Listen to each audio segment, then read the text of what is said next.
Assalamualaikum Pak Tri. Waalaikumsalam warahmatullahi wabarakatuh.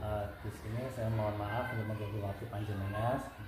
Di sini saya ingin melakukan wawancara untuk memenuhi tugas saya, untuk tugas dari guru penggerak, yaitu mengenai penyelesaian kasus, terutama dilema etika, yaitu kasus antara benar lawan benar. Nah, di sini saya akan mengajukan beberapa pertanyaan kepada Pak Tri.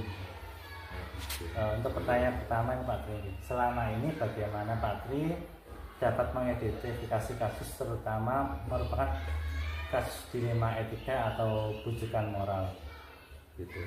Ya, untuk mengatasi permasalahan ini perlu saya sampaikan bahwa kita sekolah punya saya punya berbagai macam cara. Gitu. Yang pertama ya selama ini saya harus dengan permasalahan itu saya harus tahu tentang permasalahannya dulu.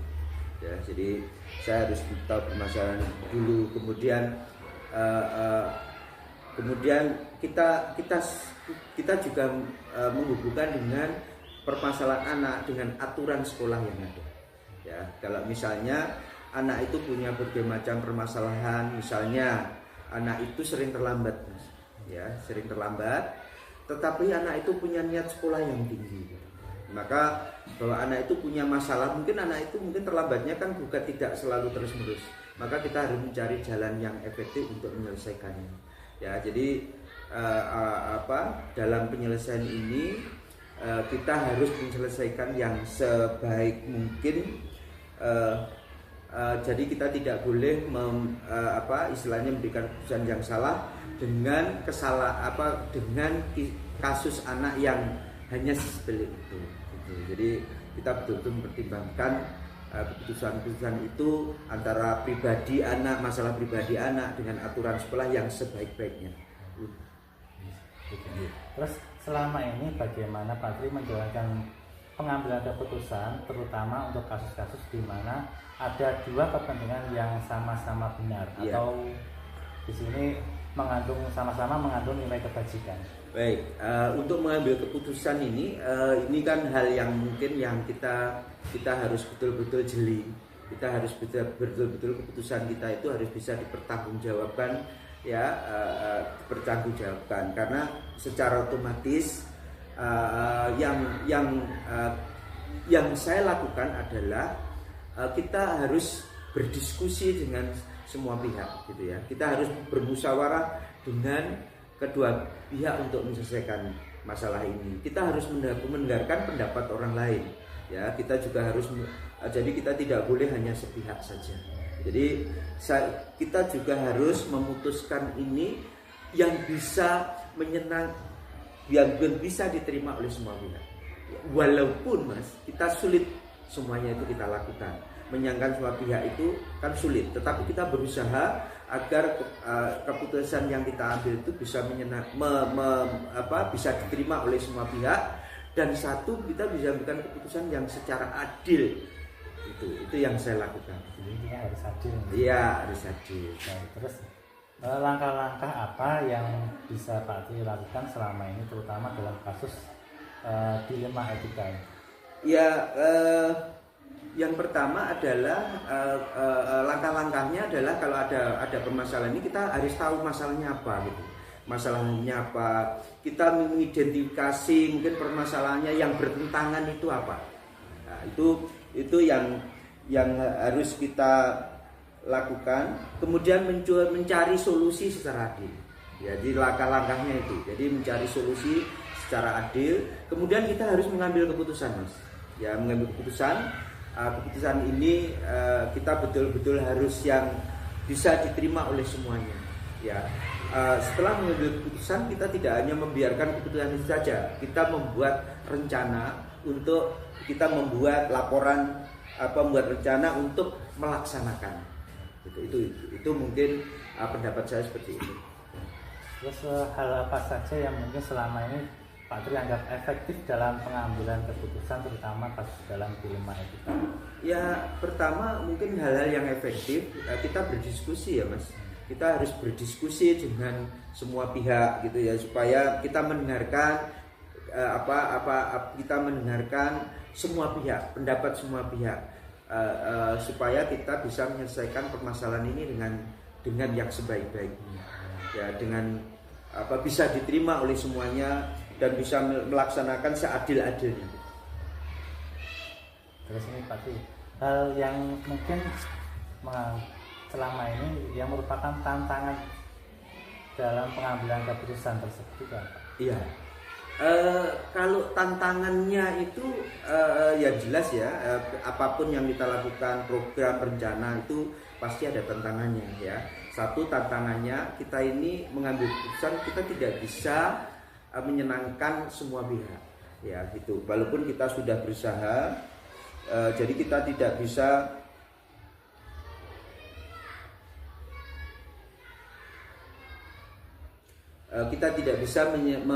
memuaskan semua pihak. Yang kedua karena faktornya harus benar-benar mempertimbangkan banyak hal gitu ya, Mas. Jadi itu yang menjadi kendala. Jadi kita juga harus mengambil keputusan yang tepat dan tantangannya yaitu kita harus berbuat yang adil lah gitu, yang adil. Kita tidak segampang itu, kita tidak bisa memuaskan semua pihak, itu kan masuk tantangannya walaupun kita sudah melakukan secara yang tepat, secara yang adil. Terus apakah Pak Tri ini memiliki jadwal tertentu terutama untuk mengatasi masalah dilema etika ini? Kami tidak mempunyai jadwal, Mas. Kami tidak mempunyai jadwal tetap, tetapi kami berusaha menyelesaikan masalah itu secepat mungkin. Jadi untuk menyelesaikan itu kami tidak punya jadwal, ya. Tapi saya ingin menyelesaikan permasalahan itu secepat mungkin sesuai dengan permasalahannya, dan apapun yang kami ambil itu harus itu yang bisa adil lah. Gitu. Terus mungkin apakah ada seseorang atau mungkin faktor apa ini yang dapat mempermudah Pak Tri dalam mengambil keputusan? Yang jelas adalah kita harus banyak dukungan dari semua pihak agar untuk mengambil keputusan ini kita untuk mengambil keputusan ini kalau banyak dukungannya, kemudian adanya pertimbangan banyak orang, maka kita akan lebih kecil untuk mengambil keputusan yang kurang tepat. Jadi intinya seperti itu. Ada dukungan dari kedua pihak, dari manapun. Untuk pertanyaan terakhir. Juga dukungannya dari guru kita, Mas. Mungkin juga seperti itu. Jadi masukan dari istilah dari instansi dan lain, juga dari Bapak Ibu guru kita, untuk guru kita itu juga menjadi modal kita untuk bisa menyelesaikan masalah-masalah itu dengan tepat. Jadi untuk pertanyaan terakhir Pak Tri, dari apa yang mungkin Pak Tri sampaikan ini, pembelajaran apa yang mungkin Pak Tri dapat petik dari selama pengalaman panjenengan ini dalam pengambilan keputusan ini? Ya, satu, kita harus luas ya, Mas, luas ya. Jadi kita harus pelajaran-pelajaran bahwa kita tidak boleh kaku. Kita juga harus bisa menerima pendapat dari orang lain, ya, bisa menerima pendapat, menghargai pendapat dari orang lain. Jadi agar keputusan kita itu bermanfaat untuk kita semuanya. Ya, jadi pembelajarannya adalah seperti itu. Luar biasa Pak Tri. Jadi saya ucapkan terima kasih dan semoga apa yang disampaikan Pak Tri ini dapat bermanfaat bagi kita semuanya, yaitu terutama untuk saya sendiri juga, sehingga apa yang disampaikan Pak Tri ini dapat menjadi pelajaran untuk saya ini dalam pengambilan keputusan-keputusan yang mungkin akan saya hadapi ke depan ini. Ya, terima kasih sama-sama Mas. Mudah-mudahan Pak Yongki di dalam program sebagai calon guru penggerak ini bisa juga meningkatkan kreativitas, jadi bisa meningkatkan kedisiplinan, juga bisa lebih berfokus kepada anak gitu ya. Jadi setiap permasalahan dan bisa selesai. Mungkin ini yang bisa saya sampaikan. Saya juga mungkin dalam hal-hal tertentu mungkin ini juga pendapat bisa ditambahkan Mas. Saya mohon maaf mungkin bila ada yang kurang dalam saya menyampaikan, mungkin solusi atau mungkin pendapat-pendapat saya. Terima kasih. Itu saya ucapkan terima kasih Pak Tri. Mungkin ada kesalahan dari apa yang saya ucapkan atau mungkin terkait, saya mohon maaf. Iya, sama-sama. Semoga kita semuanya sehat, selamat bertugas, semoga sukses. Assalamualaikum warahmatullahi wabarakatuh. Waalaikumsalam warahmatullahi wabarakatuh. Assalamualaikum Jasin. Mohon maaf, ini saya membantu masukan jenengan. Ini untuk tugas saya dalam grup penggerak, yaitu wawancara dengan kepala sekolah tentang pengambilan keputusan. Nah, di sini saya akan mewawancari panjenengan, ada beberapa pertanyaan. Untuk jadi ini pertanyaan yang pertama ini.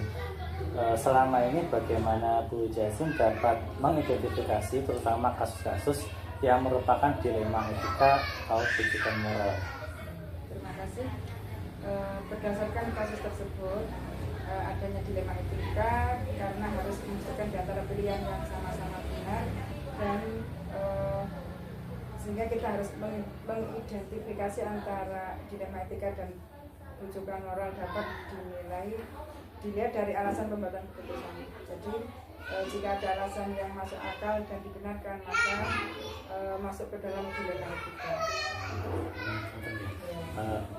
Jadi selama ini bagaimana Bu Jasim menjalankan pengambilan keputusan ini di sekolah panjenengan? Kalau dalam mengambil keputusan kita harus musyawarah dulu dengan guru-guru, karena saya tidak berani mengambil keputusan karena kita dalam lingkup lembaga. Jadi harus melibatkan guru-guru. Iya, Terus langkah-langkah apa saja yang Bu Jasim lakukan selama ini? Langkah-langkahnya kita harus mengadakan rapat dulu sebelum kita mengambil keputusan. Jadi kalau ada apa-apa kita bertanggung jawab bersama. Nah, ini pertanyaan selanjutnya, hal apa saja yang mungkin selama ini Bu Jasim anggap paling efektif dalam pengambilan keputusan, terutama dalam kasus dilema etika? Kita akan mengadakan pencegahan dulu, karena sebelum terjadi permasalahan kita harus mencegah bagaimana biar tidak jadi permasalahan, biar tidak ada permasalahan. Biar mencegah dulu sebelum terjadi. Ya, jadi kita melihat dari situasi, kalau ada permasalahan, jangan sampai ada permasalahan, jadi kita harus mencegah dulu sebelum ada timbul permasalahan. Untuk pertanyaan selanjutnya nih, hal apa saja yang merupakan tantangan bagi Bu Jasim dalam pengambilan keputusan? Kita harus mengambil hal yang efektif, karena pengambilan keputusan merupakan tindakan pencegahan terhadap sebelum terjadi permasalahan. Jadi harus melakukan tindakan tegas terlebih dahulu supaya tidak terjadi permasalahan. Terus apakah Bu Jasim itu mempunyai jadwal tertentu terutama dalam penyelesaian kasus, khususnya kasus dilema etika? Tidak ada jadwal dalam penyelesaian satu kasus, tapi karena kalau misalkan ada kasus harus langsung diselesaikan biar tidak berlarut-larut, Jadi harus bermasalah, kalau ada permasalahan langsung apa itu, segera diselesaikan dan ditindaklanjuti. Apakah ada seseorang atau mungkin faktor-faktor ini yang mempermudah atau membantu Bu Jazim dalam pengambilan keputusan tersebut? Faktor-faktor ya ada, karena kita dalam sekolah jadi guru. Kita melibatkan guru, kalau kita mentok tidak ada komite dan juga yayasan. Kita bekerja sama dengan komite dan yayasan juga selain dari guru. Baik sekali. Untuk pertanyaan terakhir nih Bu Jazim, dari semua yang Bu Jazim sampaikan ini, pembelajaran apa yang mungkin dari Bu Jazim dapat petik dari pengalaman Anda selama pengambilan keputusan ini? Selama mengambil keputusan kita tidak menganggap yang benar itu benar. Jadi itu meskipun itu benar, kita harus mempelajari kebenaran itu dari sisi yang lain, karena kita kan ada dari sisi sosial, dari sisi kemasyarakatan. Jadi kita harus mengambil yang benar-benar benar. Jadi kita tidak harus benar langsung ini benar gitu. Jadi kita harus tindak lanjut juga, harus juga flashback atau bagaimana itu. Jadi kita harus memilih keputusan yang benar-benar, yang harus benar-benar, yang paling benar gitu. Terima kasih Bu Jazim atas waktunya. Mohon maaf atas mengganggu waktu panjenengan. Semoga apa yang Bu Jazim sampaikan ini dapat bermanfaat bagi kita semua, terutama bagi kita, terutama juga dengan ini dapat bermanfaat pula bagi lembaga panjenengan.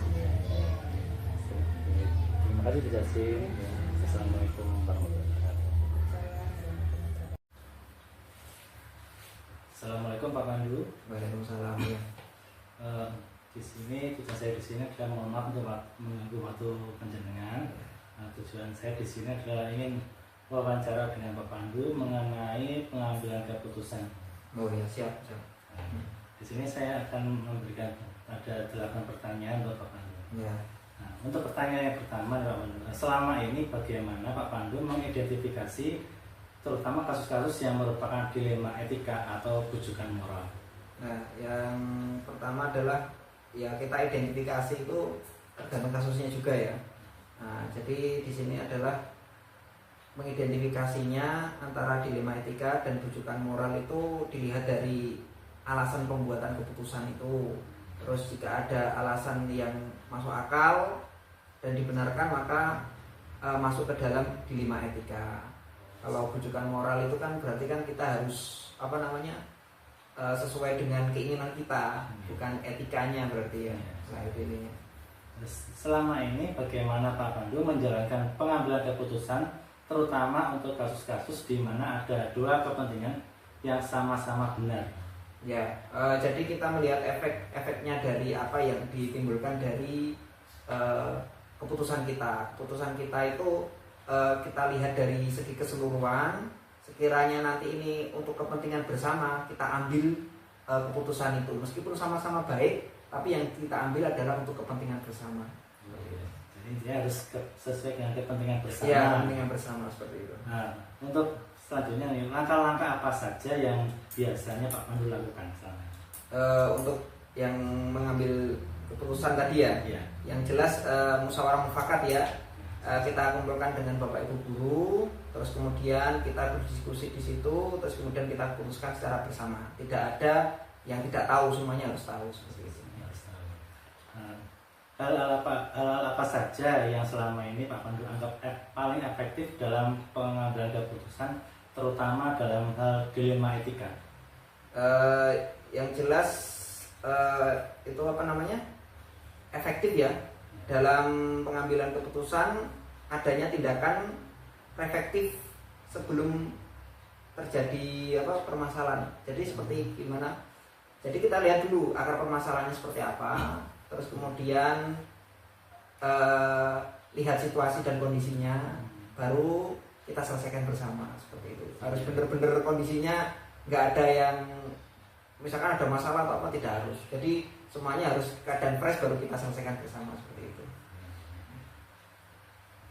Hal apa saja yang selama ini merupakan tantangan dalam pengambilan keputusan, terutama dalam kasus dilema etika? Dilema etika. Jadi yang jelas itu adalah setiap orang kan memiliki kepentingan yang berbeda-beda. Nah, itu yang menjadi kesulitan buat saya untuk sekiranya nanti saya mengambil keputusan ini, ada yang tidak setuju, mengambil keputusan ini nggak setuju. Ternyata ketika kita dealkan, mesti ada satu ataupun dua orang ketika pengambilan keputusan itu ya akhirnya jadi kesulitan, akhirnya jadi dilema juga. Akhirnya ya kita harus benar-benar yakin dengan itu dan kuat dengan itu, ya harus kita putuskan seperti itu. Apakah Pak Pandu ini memiliki jadwal tertentu terutama untuk menyelesaikan masalah? Pasti ada ya, ada. Jadi kita punya catatan khusus tersendiri dengan kejadian-kejadian yang ada. Terus kemudian kita cari waktu yang tepat untuk menyelesaikan suatu masalah itu. Jadi langsung ada permasalahan dengan misalkan ada perorangan, ya kita panggil, tapi momennya harus pas gitu, harus kondisinya harus dalam keadaan tidak tertekan atau apapun, langsung kita panggil terus kita selesaikan bersama di situ. Jadi harus menyesuaikan orangnya. Ya, harus disesuaikan dulu, ya benar. Nah, di sini apakah ada seseorang atau mungkin faktor-faktor ini yang mempermudah Pak Pandu dalam menyelesaikan kasus ini? Ya, tentunya banyak sekali ya, terutama teman-teman, kolaborasi dengan teman-teman itu bisa terjalin sehingga keputusan-keputusan itu mudah untuk didapatkan. Soalnya dengan pemikiran sendiri kan otomatis akan kesulitan. Nah, makanya perlu dengan adanya faktor-faktor orang tadi ya. Faktor-faktor orang tadi salah satunya adalah dari waka kesiswaan ataupun waka humas ataupun waka yang lainnya, itu kita ajak sharing, diskusi untuk menyelesaikan suatu masalah. Melibatkan semuanya. Terus ini yang terakhir Pak Pandu ini, dari semua yang Pak Pandu sampaikan ini, pelajaran apa yang dapat Pak Pandu petik dari pengalaman Anda dalam pengambilan keputusan ini? Yang saya petik adalah pengalaman itu ketika kita memutuskan suatu perkara itu semata-mata tidak akan mudah seperti itu ya. Jadi memang kita benar-benar harus melibatkan semuanya agar keputusan itu tidak menjadi beban buat kita, tapi menjadi tanggung jawab untuk semuanya seperti itu. Jadi berkolaborasi itu yang paling penting untuk pengambilan etika ini. Jadi kita tidak bisa mengambil sendiri keputusan itu, tapi didiskusikan dulu, terus baru kita eksekusi bersama seperti itu. Okay. Terima kasih Pak Pandu atas waktunya, dan ini semoga apa yang disampaikan Pak Pandu ini dapat bermanfaat bagi kita semua. Amin, ya. Dan semoga sekolah yang Pak Pandu ini dapat lebih maju lagi. Ya, amin ya. Terima kasih. Dan mungkin kolaborasi dengan Bapak Ibu guru lebih kuat lagi. Iya, pasti akan dilaksanakan terus ya. Terima kasih Bapak. Ya, terima kasih atas bimbingannya juga ya.